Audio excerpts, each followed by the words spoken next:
여러분 우리 함께 보신 오늘 요한복음의 2장의 말씀은 예수님께서 공생애를 시작하신과 아울러서 첫 번째 이 표적을 행하신 일이기도 합니다. 아마 여러분 어렸을 때부터 이 주일학교 다니실 때부터 예수님께서 물이 변화해서 포도주가 되게 하신 이 사건을 아마 여러분들 많이 들어보시고 익숙하신 그런 내용일 것입니다. 여러분 세상에서도 대통령에 취임하게 되면 대통령이 취임하고 첫 번째 행사, 첫 번째 어떤 일을 행하느냐, 이것은 대단히 상징적인 의미가 있다라고 할 수 있습니다. 그래서 여러분 대개 대통령 어떻습니까? 제일 먼저 당선이 되게 되면 현충원에 방문을 하는 것이 되게 일반적인 그런 일정이지 않습니까? 마찬가지로 여러분 예수님께서도 첫 번째 표적으로 바로 이 공생의 첫 번째 표적으로 먹고 마시는 일부터 시작하셨다라고 한 것은 어떤 의미가 있겠습니까? 바로 예수님께서 내가 온 것은 나로 하여금 풍성한 삶을 얻게 하도록 하기 위함이다라고 하신 주님의 말씀과 같이 바로 예수 안에 바로 풍성한 삶이 있는 것을 우리에게 말씀하시기 위함인 줄로 믿으시길 바랍니다. 우리 오늘 함께 보신 본문의 말씀에 혼인잔치에 관한 이야기가 나오는데요. 여러분 혼인이라고 한 것은 하나님께서 사람을 만드시고 정하신 제도다라고 할 수 있습니다. 사람이 정한 것이 아니라 하나님께서 정하신 제도인 것입니다. 그리고 이것은 참으로 창조에 하나님께서 완성이 되어지는 그러한 일이었다라고 할 수 있겠는데요. 그만큼 혼인이라고 한 것은 중요한 의미를 가지고 있다는 것입니다. 그래서 우리가 예수님을 믿고 하나님의 백성이 되었을 때 우리를 신랑 되신 예수님의 신부로 주님과 혼인을 하는 것이다 라고 말씀하기도 합니다. 또 나아가 요한계시록의 말씀에 보게 되면 마지막 때 어린 양의 혼인잔치를 통하여서 우리가 하나님의 나라에서 영원한 즐거움을 얻게 될 것을, 영원한 생명을 얻게 될 것을 또한 상징적으로 말씀해 주시고 있다는 것입니다. 그러면 여러분 오늘 예수님께서 다른 장소가 아니라 다른 일을 통해서가 아니라 바로 갈릴리 가나 혼인잔치에서 첫 번째 표적을 행하셨다. 바로 이것은요, 예수님께서 어떤 목적을 가지시고 바로 사역을 하실 것인가를 보여주시는 사건이었다라고도 말할 수 있는 것입니다. 여러분 성경 여러 많은 비유의 말씀이 기록되고 있습니다. 그런데요, 여러분 이 포도주라고 한 것은 어떤 것이었는가? 포도주라고 한 것은 당시 사람들에게 있어서 꼭 필요한 음료이기도 했던 것입니다. 그런데 한편으로 이 포도주라고 한 것은 사람들에게 꼭 필요한 음료였기 때문에 또한 이것은 한편으로 하나님의 풍성한 은혜를 상징하는 것이도 되었고 또 이 포도주는 하나님의 성령을 뜻하는 것이도 했던 것입니다. 시편 128편 3절의 말씀에 우리 말씀을 한번 찾아보겠습니다. 시작. 내 집 안방에 있는 내 아내는 결실한 포도나무 같으며 내 식탁에 둘러앉은 자식들은 어린 감람나무 같으리로다. 아멘. 내 집 안방에 있는 내 아내, 얼마나 여러분 사랑스러운 존재입니까? 그런데요, 오늘 그 아내는 마치 결실한 포도나무와 같다라고 말씀하고 있습니다. 여러분 여름철에 잘 익은 포도나무, 그 포도송이가 얼마나 탐스럽습니까? 그 가지에 주렁주렁 그 포도송이가 결실하고 있는 그 모습과도 같이 여러분 오늘 말씀은 바로 우리가 주님의 신부된 우리 성도들도 바로 이와 같은 참으로 내 안에는 결실한 포도나무와 같은 그런 풍성함과 그런 아름다움을 우린 가진 자들이 되어야 한다는 것입니다. 할렐루야. 그래서 여러분은요 정말 주님 앞에 이와 같이 풍성한 정말 결실한 포도나무와 같은 그런 풍성함이 우리 가운데 있어야 한다는 겁니다. 근데 문제는 무엇입니까? 하나님을 떠난 인생이, 하나님을 떠난 인생은 결코 이 결실한 포도나무와 같지 못하고, 그리고 정말 우리 인생에 있어야 할, 우리에게 마땅히 있을 이 포도주가 떨어지게 된다는 것입니다. 여러분 오늘 말씀에서는 잔치로 이야기하고 있지만 우리 인생의 잔치에서 우리가 하나님께 주신 그 풍성함을 누려야 하는 이 자리에서 여러분 포도주가 떨어진다고 한다면 결국 그 잔치도 그 인생도 결국 깨어지고 말게 된다는 것을 뜻한다는 것입니다. 그래서 오늘 본문의 말씀은 단순히 어떤 혼인잔치에 이 포도주가 떨어졌다는 사건만 그것이 다가 아니라 바로 우리 그 속에서 우리에게 주신 영적인 그런 의미를 함께 담고 있다는 것입니다. 바로 그런 배경 가운데 여러분 지금 오늘 말씀에서도 지금 가나 이 갈릴리 혼인잔치에서 어떤 일이 있었다고 했습니까? 지금 마음껏 사람들이 흥겹고 마음껏 먹고 즐겨야 할 혼인잔치에 대단히 심각한 문제가 생긴 것입니다. 바로 포도주가 떨어지게 된 것입니다. 여러분 우리나라도 각 지역마다 어떤 경조사가 되면 내놓는 그런 음식들이 있지 않습니까? 각 지역마다 어떤 특색이 있는 것을 볼 수 있는데요. 특히 이 여러분 전라도 지역은요. 이 경조사 때 반드시 홍어가 나와야 된다고 합니다. 아마 여러분 전라도 분들은 다 공감하실 텐데요. 이 전라도에서는 잔치 때 꼭 홍어가 꼭 나와야 한다는 겁니다. 그래서 이 홍어가 없으면 아무리 진성찬 다른 음식을 많이 차려했다 할지라도 뭔가 부족하다라고 생각을 하더라는 것입니다. 마찬가지로 여러분 당시에 잔치에서 포도주가 없다. 포도주가 없다라고 한 것은 이건 대단히 심각한 일이라는 것입니다. 반드시 잔치에 흥겨운 이 잔치를 위해서 포도주는 넉넉하게 준비되어 있었다는 것입니다.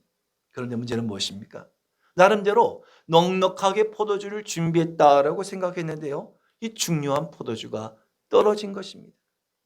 잔치의 흥이 한순간에 다 깨어질 수 있는 그러한 상황이란 것입니다. 근데 여러분 앞서 말씀드린 것처럼 지금 이 혼인잔치에서 포도주가 떨어진 것은 단순히 포도주가 떨어진 것으로만 중요한 것이 아니라 우리 인생도 이와 같이 포도주가 떨어져서 참으로 우리 인생의 잔치가 얼마든지 중단될 수 있다는 것입니다. 우리 기쁨이 사라질 수 있다는 것입니다. 우리 안에 그 풍성한 은혜를 잃어버릴 수 있다는 것입니다. 내 마음속에 당연히 기쁨이 있어야 하고 내 안에 만족함이 있고 내 안에 행복이 있음에 불구하고 그것이 깨어지고 내 삶의 그 모든 것들을 다 잃어버린다고 한다면 그것이 무엇과 같은 것인가? 곧 오늘 말씀의 잔치집에 포도주가 떨어진 것과 같은 일을 한 것입니다. 여러분 그렇습니다. 잔치집에 포도주가 떨어진 것이 대단히 심각한 문제인 것처럼 우리의 삶에도 포도주가 떨어졌다고 한 것은 대단히 심각한 위기가 찾아온 것이란 겁니다. 마시는 포도주가 아니라 여러분 무슨 포도주인지 아시지 않습니까? 하나님의 은혜.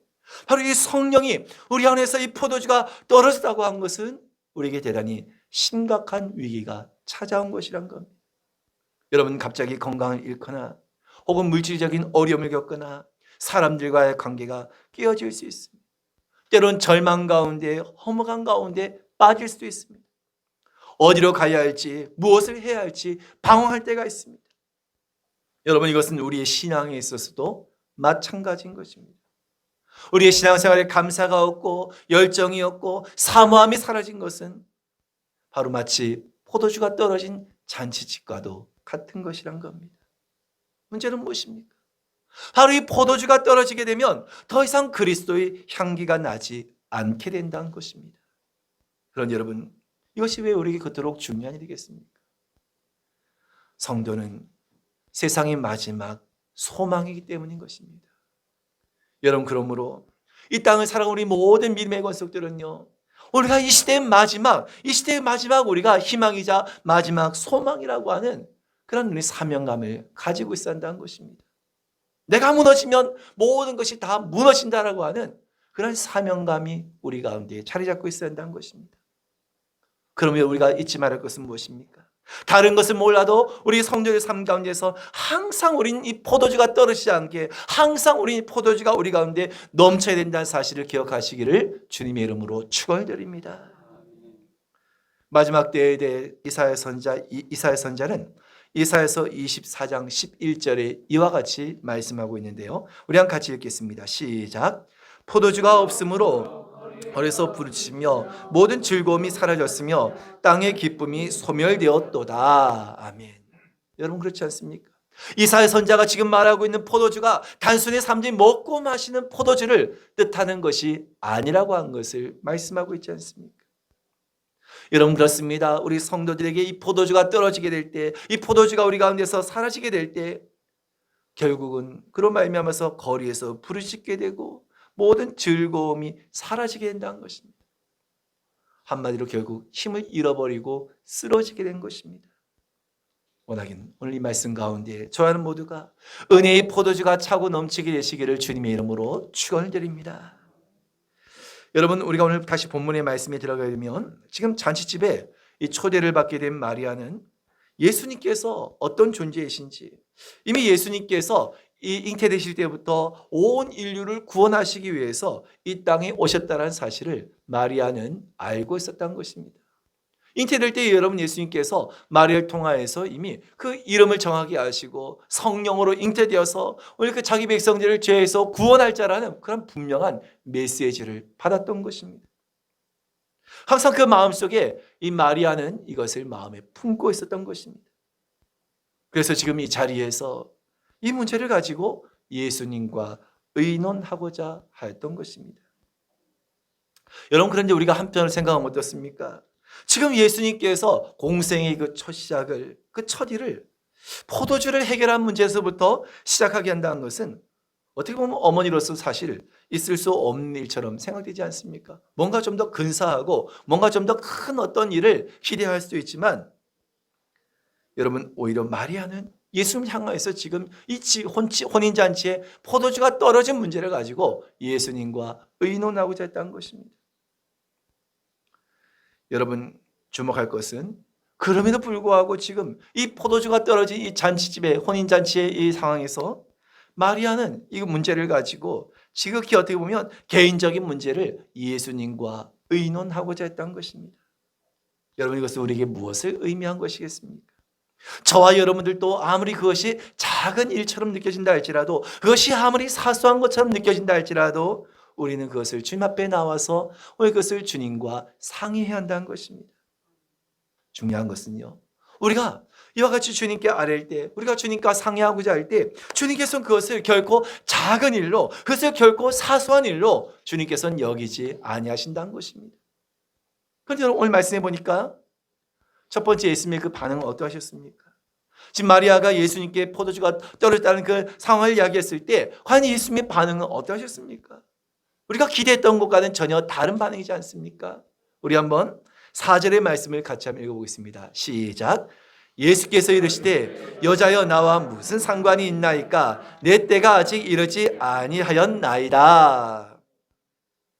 여러분, 어떻게 이 말씀을 우리가 보면서 어떤 그 생각이 드십니까?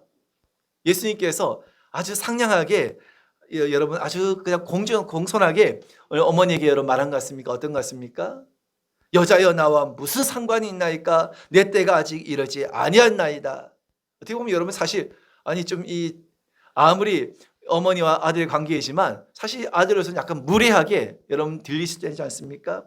얼마든지 부드럽게 어머니 이거는 그게 아니고요, 이런 저렇고요, 오늘 그렇게 어쩌면 이야기하실 법도 한데요, 어떻게 보면 굉장히 여러분 예수님께서 단호하게, 마치 여러분 집에 사춘기 아들이요, 야 이거 뭐 좀 한번 해봐라, 너 해라면 그냥 단호하게 애들이 싫어요, 짜증내고 거부하는 마치 그런 그 사춘기 그 아이의 그 모습과도 같이요, 마치 예수님께서 여자여 나와 무슨 상관이 있나이까? 내 때가 아직 이르지 아니하였나이다.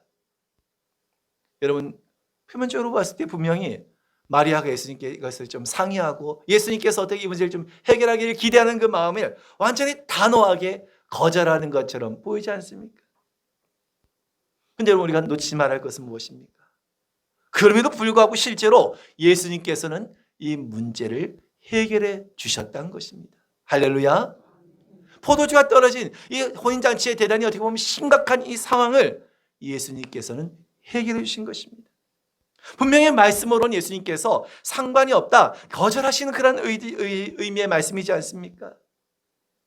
그건 여러분 어떻게?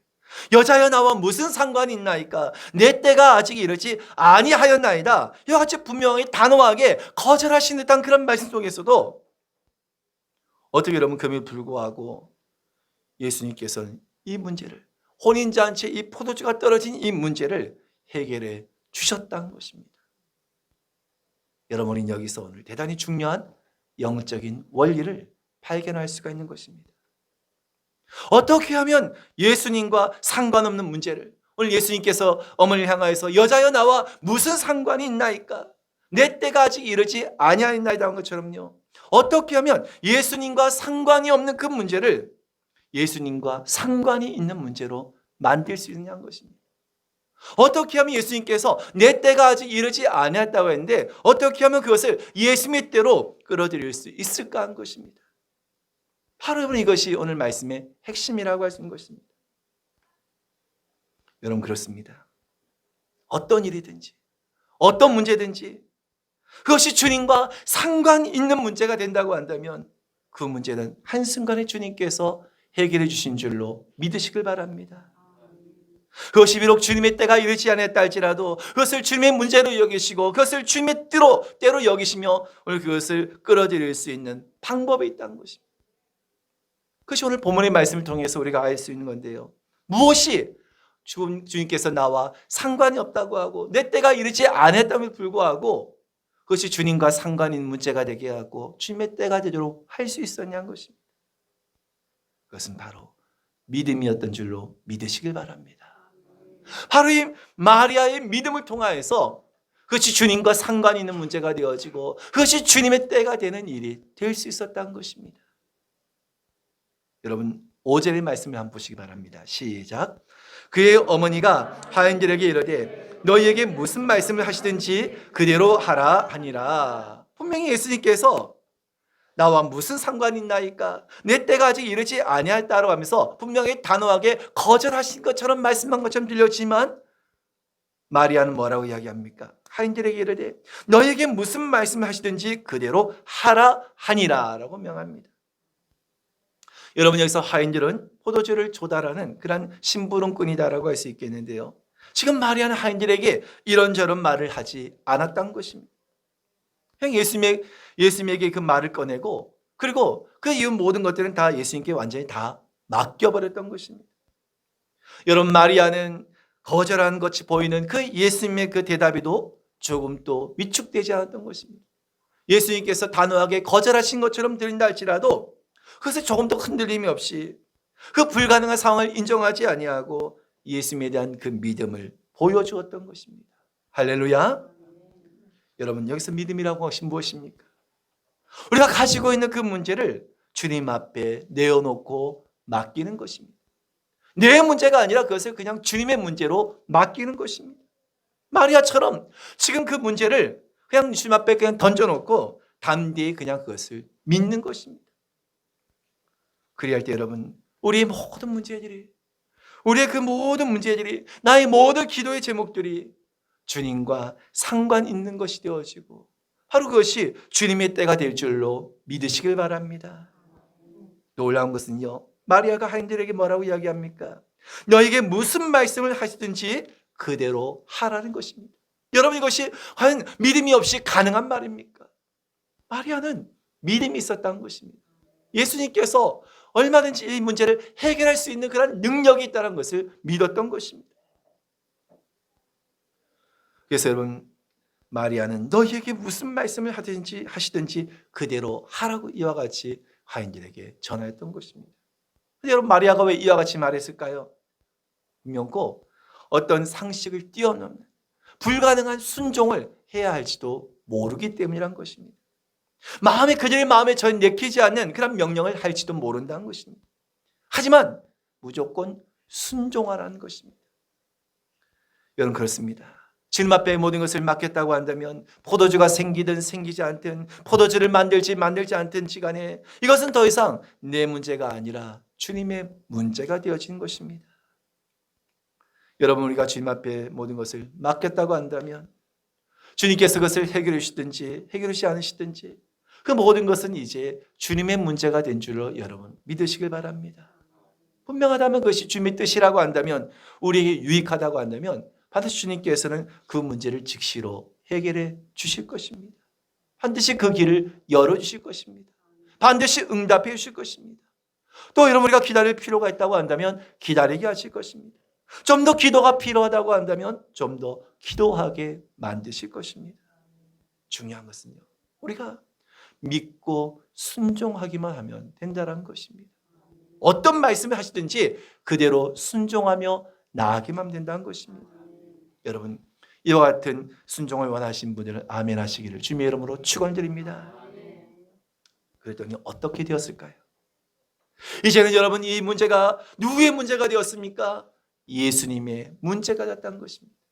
나와 무슨 상관이 있나이까 하셨던 그 예수님께서 이제 마리아가 이와 같은 그 믿음의 고백 속에서 지금의 이 문제는 예수님의 문제가 되었다는 것입니다.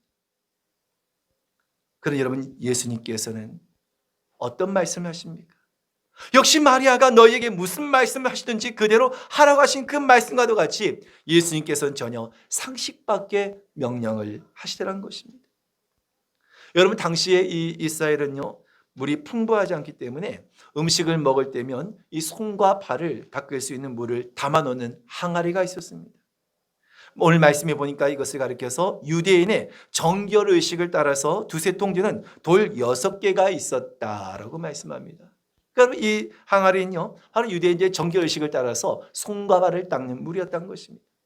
그런데 지금은 그 항아리가 비어 있었던 것입니다. 왜일까요? 사람들이 이미 그 혼인잔치에 들어가면서 손과 발을 다 닦고 그 항아리가 비어 있었던 것입니다. 그런데 예수님께서는 거기다가 물을 채우라라고 명령하십니다. 여러분, 지금 필요한 것이 무엇입니까? 포도주지 않습니까? 어디 가서 좀 찾아봐라, 어디 가서 좀 구해와라, 어디 가서 사와라. 얼마든지 지금 이 포도주 문제를 하기 위해서 현실적으로 그 어떤 답을 찾아야 하는데, 여러분, 예수님께서는 전혀 그 사실을 마치 모르고 있는 것처럼 말씀하지 않습니까? 마실 포도주가 필요한데 왜 예수님께서는 정결례식에 필요한 그 항아리에 물을 채우라라고 말씀하셨을까 하는 것입니다. 이것을 과연 무슨 뜻으로 이해할 수 있겠냐는 것입니다. 여러분, 사실 잔치집에 그보다 더 좋은 항아리, 그보다 더 아름다운 항아리도 얼마든지 있지 않겠습니까? 말 그대로 정결례식에 사용되는 항아리는요, 사실 뭐 볼품이 없는 손발을 닦는 항아리니까 여러분 얼마나 볼품 없겠습니까? 더 좋은 그릇, 더 좋은 항아리가 있음에도 불구하고 왜 주님께서 더 좋은 항아리를 구해오라고 하지 아니하시고 하필 그 손발을 닦는 항아리에 물을 채우라라고 하셨을까 하는 것입니다. 여러분, 그 이유는 당시에 유대인들은요, 손발을 닦는 것은 유대인들의 결례였다는 것입니다. 반드시 그들이 지켜야 할 일이었다는 것입니다. 근데 여러분, 주님께서는요, 사람이 만든 이런 유대인의 결례, 이것은 아무런 의미가 없다는 것입니다. 헛된 것이란 겁니다. 오늘 그곳에 물을 채우라 하신 말씀 속에는 오로지 복음만이 능력이며 말씀만이 능력이며 오늘 예수 그리스도만이 참된 능력이 됨을 나타내 보이신 것입니다. 그럼 너희가 그냥 겉만 손발만 씻는 것으로 너희가 끝나지 말고 너희 본질을 완전히 바꿔야 한다는 것입니다. 너희가 어떤 손발을 닦는 그런 의식으로 그것을 만족하지 말고 내 신앙의 본질을 완전히 새롭게 해야 한다는 것입니다. 여러분, 정결 항아리는 어떤 항아리였을까요? 아마 여러분 손발을 닦다 보니까 거기 분명히 그 바닥에는 아마 불순물들이 함께 섞여 있었을 것이란 겁니다. 그러니까 사실 깨끗한 항아리라고 말할 수는 없을 것이란 겁니다. 더더군다나 여러분, 이런 항아리에 있는 것이요, 포도주가 될 리는 만무하다는 것입니다. 근데 여러분, 놀라운 사실은요, 이 물을 가득 채우게 되었을 때, 하나님의 그 말씀에 순종하여서 그 항아리에 물을 가득 채우게 되었을 때 놀라운 것은 그 물이 포도주가 되었다는 것입니다. 더 놀라운 사실은 무엇입니까? 그 항아리 속에 남아있었던, 손발을 닦다가 남아있었던 그 불순물, 그 모든 찌꺼기까지도 완전하게 바뀌어지고 사라졌다는 것입니다. 할렐루야. 우린 그냥 물이 변화해서 포도주가 됐다. 사실 우린 그 정도까지만 생각하지 않습니까? 근데 그 조금 더 생각해 보면 그 안에 더러웠던 불순물까지도 다 깨끗해지고 다 사라지겠다는 것입니다. 할렐루야. 여러분, 이것은 우리에게 놀라운 말씀입니다. 우리 안에 아무리 더러운 육신의 찌꺼기가 우리 안에 아무리 불순물이 남아있다 할지라도 바로 오늘 주님께서는 우리를 완전하고 새롭게 우리를 변화시킨 분이라는 사실을 믿으시길 바랍니다. 그렇기 때문에 아무리 죄 많은 허물 많은 죄인이라 할지라도 주님 앞에 나아간 자들은 깨끗함을 얻을 수 있는 은혜가 바로 여기 있는 것입니다. 근데 오늘 말씀에서 우리가 또 한 가지 궁금한 점을 가질 수 있는 것이 있습니다. 아마 어쩌면 여러분들도 그 같은 궁금증을 가지고 있을 텐데요. 그렇다고 한다면 도대체 언제 이 물이 포도주로 변하게 되었을까 하는 것입니다. 여러분도 그런 의문을 같이 아마 혹시 가져보셨습니까? 이 물이 포도주가 변했다고 했는데 그 시점이 과연 언제 변했을까? 언제 여러분 바뀌었을 것 같습니까? 하인들이 물을 담기 위해서 우물로 왔는데 그곳에서 여러분 물을 담자마자 그 물이 바로 포도주로 변화했을까요? 그래서 하인들이 막 신나서 아마 그 항아리를 여러분 들고 왔겠습니까?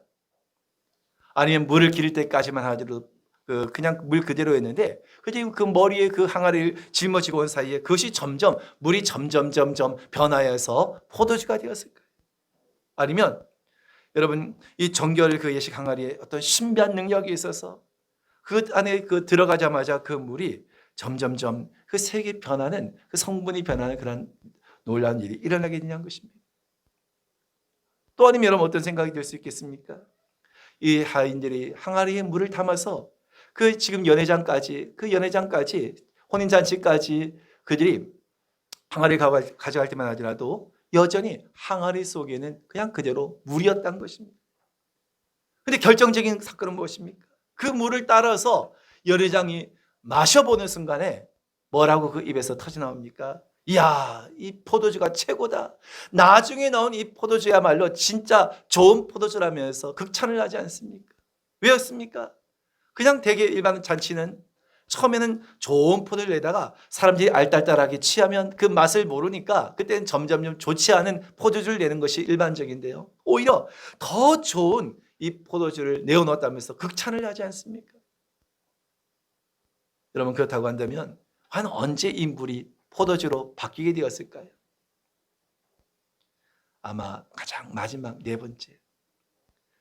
바로 이 연회장에 들어가서 그 연회장이 그 포도주를 맛보려고 한 그 순간에 물이 변화해서 포도주가 된 줄로 여러분 믿으시길 바랍니다.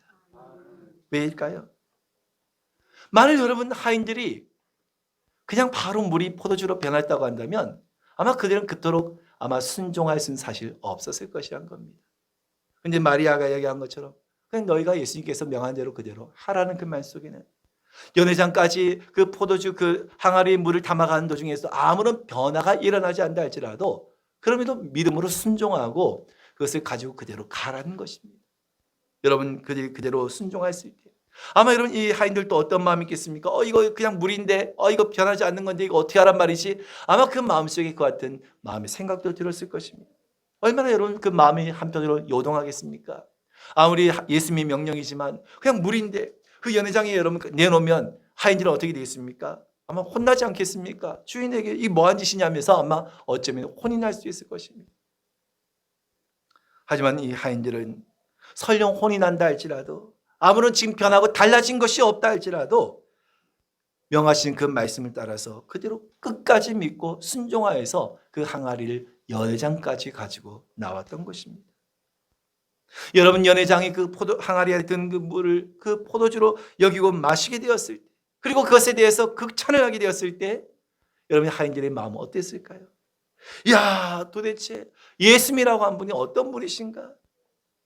여러분 아마 다른 이는 몰라도 하인들은 정말 예수님이 어떤 분이신가에 대해서 놀랍게 그들은 경험할 수가 있었을 것이란 것입니다. 여러분 오늘 우리 인생의 포도주가 떨어지게 되었을 때 우리 문제를 해결할 수 있는 유일한 분은 오로지 예수 그리스도 한 분이라는 사실을 믿으시길 바랍니다. 그럼 우리가 다른 것을 구할 것이 아니라 오로지 이 문제를 내 삶의 모든 문제를 해결할 수 있는 분은 오로지 우리 주님 한 분밖에 없다고 오늘 그분만을 우리가 온전히 믿고 따르고자 순종하고자 하는 그런 믿음의 자세가 우리에게 필요하다는 것입니다. 그럴 때 여러분 주님께서는 우리의 문제를 주님의 문제로 여겨주실 것입니다. 주님의 때가 아니라 할지라도 그것을 주님의 때로 여겨주실 것입니다. 우리에게 놀라운 하나님의 능력과 기적을 경험하게 하실 것입니다. 원하기는 오늘 가나 혼인잔치에서 베풀어 주셨던 그 놀라운 기적과 역사가 오늘도 저와 여러분 상황 가운데서도 경험될 수 있기를 주님의 이름으로 축원드립니다.